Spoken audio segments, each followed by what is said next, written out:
ఏమే ప్రియా, శ్రావణ శుక్రవారం పూట కూడా షాంపుతో తలస్నానం ఏమిటే మీ అక్కకి? ఏమిటే అలా చూస్తావు పిచ్చి మొహమ?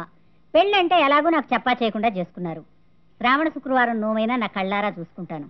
కుంకుడుగాయలతో తలంటి పోస్తానని చెప్పు. అట్టే చెప్పినంతా విన్నావుగా. ఈ సామ్రాజ్యం మొత్తం నీదే. సకల ఏర్పాట్లతో వస్తాం. మేలిమి బంగారం లాంటి నీ ఒంటికి నలుగు పెడతాం. చీకటి లాంటి నీ కురులకు కుంకుడు రసంతో అభిషేకం చేస్తాం.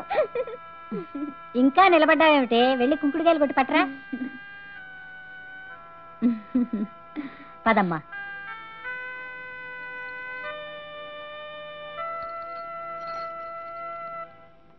అన్నయ్య, గురుగారు చెప్పినట్టు తొడ మీద ఎంత పుట్టుమచ్చుంది.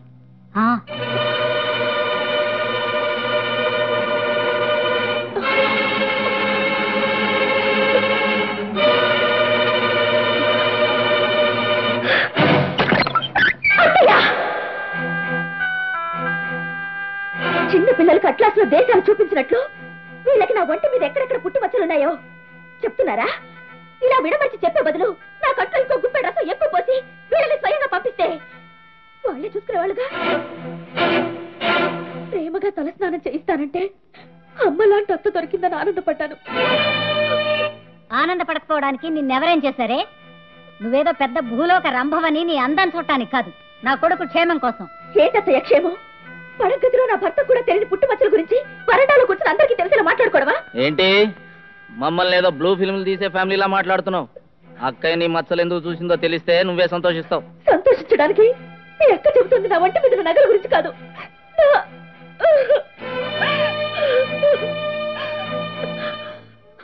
అప్పుడే పుట్టిన ఆడపిల్లకు కూడా సిగ్గు బిళ్ళ కప్పి మానాన్ని కాపాడతారు. ఏ ఆడపిల్లకైనా ప్రాణం బుద్ధిలో ఉండదత్తయ్యా, సిగ్గులో ఉంటుంది. అలాంటి మానం గురించి నువ్వు వివరంగా మగాళ్ళతో మాట్లాడుతున్నావంటే నేను ఆడతనం పూర్తిగా చచ్చిపోయింది.